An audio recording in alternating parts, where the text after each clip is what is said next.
अब हम एक्सरसाइज 1.2 का 10th क्लास न्यू एनसीईआरटी उसका थर्ड क्वेश्चन सॉल्व करने जा रहे हैं। यहाँ पे हमें कुछ नंबर्स दिए गए हैं, उन्हें हमें इरेशनल प्रूफ करना है। सारी एक्सरसाइज में यही था, इरेशनल प्रूफ करना था। कहीं पर √5 को करना था, कहीं पर कुछ प्लस माइनस करके करना था। यहाँ पर एक डिवीजन वाला है 1/√2, इसे प्रूव करना है। ठीक है, तो prove that the following are irrational. इसमें 3 पार्ट्स हैं, फर्स्ट सेकंड थर्ड। तो हम फर्स्ट को सॉल्व करते हैं।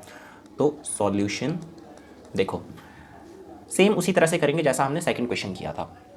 हम क्या मानेंगे, अज्यूम करेंगे हम। ठीक है, अज्यूम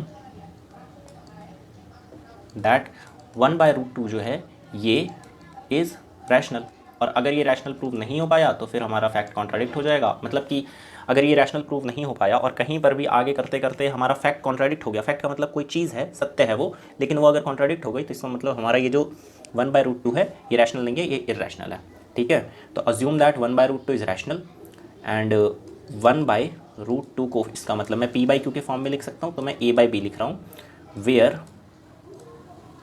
a एंड b जो है ये स्मॉलेस्ट रूप में लिख रहा हूँ मैं, स्मॉलेस्ट फ्रैक्शन, मतलब कि सिंपलेस्ट फॉर्म में। जैसे कि 5/10 की सिंपलेस्ट फॉर्म क्या हुई, 1/2 हुई। तो मैं उस तरह से लिख रहा हूँ। तो वही मैंने अज्यूम किया है कि हम क्या अज्यूम कर रहे हैं कि a/b के फॉर्म में हम लिख पा रहे हैं 1/√2 को, जहाँ पर a और b जो हैं आर को प्राइम एंड b जो है वो नॉट इक्वल टू 0 होना चाहिए। ठीक है, जैसे कि q नॉट इक्वल टू 0 होता है। तो मैंने क्या बोला था कि जिस चीज़ का हमें पता हो कि ये चीज़ तो पक्का इरेशनल है, उस चीज़ को इक्वालिटी के एक साइड पे रखेंगे, बाकी सारी चीज़ों को दूसरी साइड पे रखेंगे। तो ये हमारा इरेशनल है, बाकी सब कुछ दूसरी साइड पे भेज देंगे। तो दूसरी साइड पे हम कैसे भेजेंगे, √2 को हमें उधर ले जाना होगा और ये b और a को इधर लेके आना होगा। ठीक है, √2 को इधर और b/a को इधर, क्योंकि ये √2 अभी डिनोमिनेटर में है तो इसको हम इधर लेके जाएंगे। तो हम थोड़ा सा रीअरेंज करेंगे तो क्या मिलेगा हमें, दिस इम्प्लाइज कि जो √2 है वो बराबर है b/a के। ठीक है, अब यहाँ पर हम एक बात लिखेंगे, since a and b are integers, ये दोनों क्या हैं, कोप्राइम है और इंटीजर्स हैं, इंटीजर्स। दिस इम्प्लाइज कि जो a/b होगा, अगले पेज पे चलते हैं। दिस इम्प्लाइज कि a/b जो है इज़ रैशनल। ठीक है, ऐसा क्यों, ऐसा इसलिए क्योंकि देखो a/b नहीं b/a है, यहाँ पर b/a है। b जो है वो एक इंटीजर है। इंटीजर का मतलब जो भी इंटीजर होता है वो पक्का रैशनल तो होता ही है, तो इसका मतलब ये रैशनल है। ठीक है, ये भी एक इंटीजर है, इंटीजर का मतलब ये रैशनल भी है।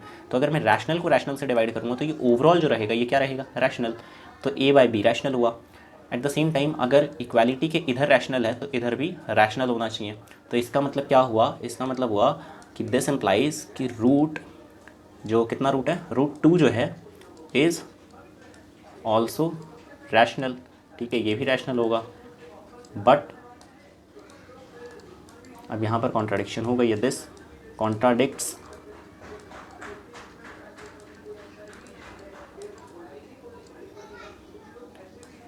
द फैक्ट दैट, और फैक्ट का मतलब ये हमें पता है और ये सत्य है कि √2 जो है इज़ इरैशनल।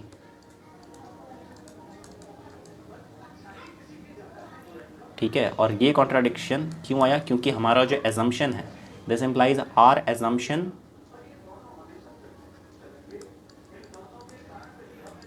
Is wrong. ठीक है, और दिस इम्प्लाइज, इसका मतलब क्या हुआ, इसका मतलब ये हुआ दिस इम्प्लाइज कि 1/√2 जो है इज़ इरैशनल।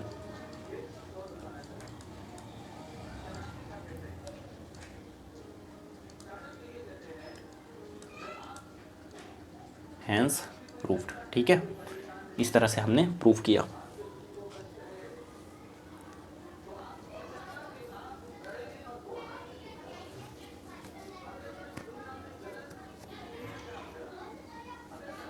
अब नेक्स्ट क्वेश्चन, अब हम नेक्स्ट क्वेश्चन पे चलते हैं, क्वेश्चन 3 का सेकंड पार्ट। ठीक है, तो सेकंड पार्ट हम कैसे करेंगे, यहाँ पर भी हम वही करेंगे, अज्यूम करेंगे, अज्यूम कि जो 7√5 है इज़ रैशनल, इसको हम रैशनल अज्यूम करेंगे। और रैशनल प्रूव करते करते अगर हमारा कोई फैक्ट जो है, फैक्ट मतलब कोई जो ट्रूथ है वो अगर गलत हो जाता है तो इसका मतलब कि हम जो प्रूव करना चाह रहे हैं वो गलत प्रूव कर रहे हैं। इसका मतलब वो 7√5 रैशनल नहीं है, और रैशनल नहीं होगा तो हर रियल नंबर एक ही चीज़ हो सकती है, अगर वो रैशनल नहीं होगी तो वो इरैशनल हो जाएगी, तो फिर इसका मतलब वो इरैशनल है। तो अज्यूम 7√5 इज़ रैशनल। तो 7√5 जो है इज इक्वल टू हम a/b मान सकते हैं, जैसे p/q मानते हैं। a और b जो है ये क्या है, को प्राइम है, ठीक है, एंड b जो है नॉट इक्वल टू 0 है। दिस इम्प्लाइज कि, अब देखो मैंने क्या बोला था, इस बात को ध्यान रखना कि हमें जिस चीज़ का पता होता है कि ये तो पक्का ही इरैशनल है, उस चीज़ को हम इक्वालिटी के एक साइड पे रखेंगे, बाकी चीज़ों को हम दूसरी साइड पे भेज देंगे। तो हमें पता है कि जो √5 है ये पक्का इरैशनल है, ठीक है, तो बाकियों को उधर भेजेंगे, तो बाकियों को उधर भेजेंगे तो क्या आएगा, √5 इज इक्वल टू a/7b, क्योंकि ये जो 7 है ये √5 के मल्टीप्लाई में है, तो यहाँ पे आके डिवाइड में आ जाएगा, a के डिवाइड में, तो a/7b, ठीक है। अब हम क्या देख रहे हैं कि ये जो a है ये इंटीजर है, मतलब कि रैशनल है। अगर रैशनल को मैं रैशनल से डिवाइड करूँगा तो रैशनल आएगा, और ये भी छोड़ो, इस तरह से देखो कि ये जो 7 है ये भी रैशनल है। अब अगर मैं रैशनल और रैशनल को मल्टीप्लाई करूँगा, इन दोनों को, ठीक है, इन दोनों को, तो रैशनल बना, और रैशनल को मैंने रैशनल से डिवाइड किया तो भी रैशनल बना। इसका मतलब क्या है कि ये जो ओवरऑल है ये ओवरऑल ये रैशनल है, और अगर इधर रैशनल है तो ये भी रैशनल होना चाहिए। इक्वालिटी के एक साइड पे रैशनल नंबर हो और दूसरी साइड पे इरैशनल नंबर हो, ऐसा नहीं हो सकता है, ठीक है। इसका मतलब क्या हुआ कि हम लिख देंगे since a and b are integers, ठीक है, दिस इम्प्लाइज कि a/7b ये जो है इज़ रैशनल। अब हम अगले पे चलेंगे, और अगर ये रैशनल है दिस इम्प्लाइज कि जो √5 है इज़ ऑल्सो रैशनल।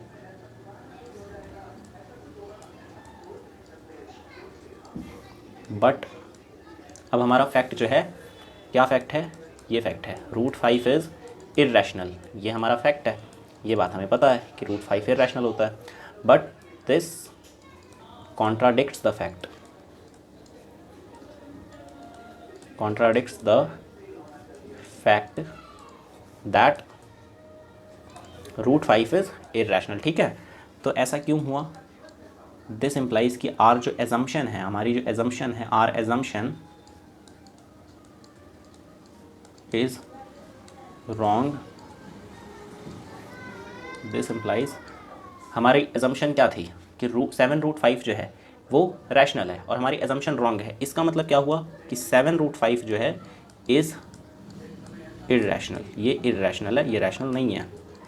कन्फ्यूज़ मत होना रैशनल इरैशनल में, ठीक है। 7√5 इज़ इरैशनल, हैंस प्रूव्ड। इसकी PDF में अपलोड कर दूंगा, ठीक है, डिस्क्रिप्शन में, so don't worry for that.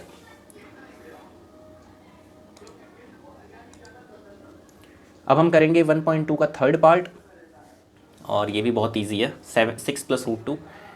इसमें हम क्या करेंगे, सेम करेंगे बिल्कुल, हम अज्यूम कर लेंगे, अज्यूम दैट 6 + √2 जो है इज़ क्या चीज़, रैशनल। हमें इरैशनल प्रूफ करना है, हम रैशनल अज्यूम कर रहे हैं, ठीक है। तो इसका मतलब क्या हुआ कि मैं 6 + √2 को a/b के फॉर्म में लिख सकता हूँ, जिस तरह से p/q के फॉर्म में लिखते हैं, जहाँ पर a और b जो हैं वो को प्राइम होंगे। ये को प्राइम मतलब समझ लेना, जैसे कि मान लो 0.3 बार ये जो है, ठीक है, ये क्या होता है, ये रैशनल होता है ना, तो इसे हम वो सब करके कुछ कुछ लिख के 9th में देखा था हमने, वो सब करके इसे 1/3 के रूप में लिख लेते हैं। तो 1/3 मतलब क्या, ये 1 और 3 को प्राइम है, जैसे 2/6 भी लिख सकते हैं, लेकिन यहाँ पर को प्राइम नहीं है, तो हम स्मॉलेस्ट फॉर्म में लेके जाएंगे तो 1/3 आएगा, तो 1/3 जो है वो को प्राइम है, ठीक है। तो बस यही चीज़ मैं समझाना चाह रहा हूँ कि हमने क्या किया है, हमने सीधा ही उसको डायरेक्टली को प्राइम के फॉर्म में लिखा हुआ है a/b, बस इतना जानो। एंड ये जो b है वो नॉट इक्वल टू 0 है, क्योंकि अगर 0 के बराबर हो जाएगा तो नॉट डिफाइंड हो जाएगा, ये चीज़ हम जानते ही हैं, ठीक है। तो इसके बाद क्या करेंगे हम, अब हम इस रूट को, क्योंकि हमें पता है कि ये जो √2 है ये इरैशनल है, और जो इरैशनल होता है उसे हम इक्वालिटी के एक साइड पे छोड़ देते हैं, तो इसका मतलब क्या है कि √2 को हम एक साइड पे रखेंगे, बाकी सबको उधर लेके चले जाएंगे, a/b -6। अब यहाँ पे एक बहुत इंटरेस्टिंग चीज़ है, वो ये है कि a जो है ये इंटीजर है, को प्राइम है, इंटीजर है, और इंटीजर है इसका मतलब ये क्या है, रैशनल है। b भी जो है वो इंटीजर है, यहाँ से रैशनल है, और ये जो 6 है वो भी रैशनल है। तो रैशनल को मैं रैशनल से डिवाइड करूँगा तो ये ओवरऑल रैशनल, ठीक है, ये ओवरऑल क्या, रैशनल। और ये जो चीज़ है माइनस कर रहे हैं रैशनल, तो ओवरऑल क्या क्या आना चाहिए, रैशनल आना चाहिए। तो इसका मतलब ये जो ओवरऑल है ये पूरा, ये क्या है, रैशनल है। और अगर ये रैशनल है तो फिर ये भी रैशनल होना चाहिए, ठीक है। दिस इम्प्लाइज की, नहीं दिस इम्प्लाइज नहीं, अभी पहले बीच में हम ये बता देते हैं कि since A and B are integers, this implies कि जो a बाई बी -6 है इज़ ऑल्सो इर्रैशनल, नहीं इर्रैशनल नहीं, रैशनल, इज़ रैशनल, ठीक है, इज़ रैशनल। और अगर इक्वालिटी के एक साइड पे रैशनल हो तो दूसरी साइड पे भी रैशनल हो जाएगा। तो दिस इम्प्लाइज कि √2 इज़ ऑल्सो रैशनल, ये भी रैशनल है। लेकिन यहाँ पर हमारा कॉन्ट्राडिक्ट हो गया effect, but this contradicts the fact that, क्या चीज़, कौन सा फैक्ट है कि √2 इज़ इर्रैशनल। √2 एक इर्रैशनल नंबर है, ये एक फैक्ट है। फैक्ट मतलब हमें क्वेश्चन में हम मान के चलेंगे कि ये चीज़ हमें पता है, ठीक है। और अगर ये फैक्ट हमारा गलत हो रहा है तो ऐसा क्यों हो रहा है, this implies our assumption is wrong. और हमारा एजम्पशन रॉन्ग होने का क्या मतलब होता है, दिस इम्प्लाइज 6 + √2 जो है वो इर्रैशनल है, इर्रैशनल। दिस इम्प्लाइज, इसका मतलब क्या हुआ, नहीं ये तो हम प्रूव कर चुके हैं, 6 + √2 इज़ इर्रैशनल। और हैंस यहीं पे हमारा जो आंसर है वो यहीं पे ख़त्म हो जाता है, हैंस प्रूव्ड, ठीक है। और इस तरह से हम कर लेंगे। अब एक थैंक यू सो मच, ठीक है। बाकी का बाद में कभी देखेंगे, बाद में पढ़ेंगे, ठीक है। Okay, thank you.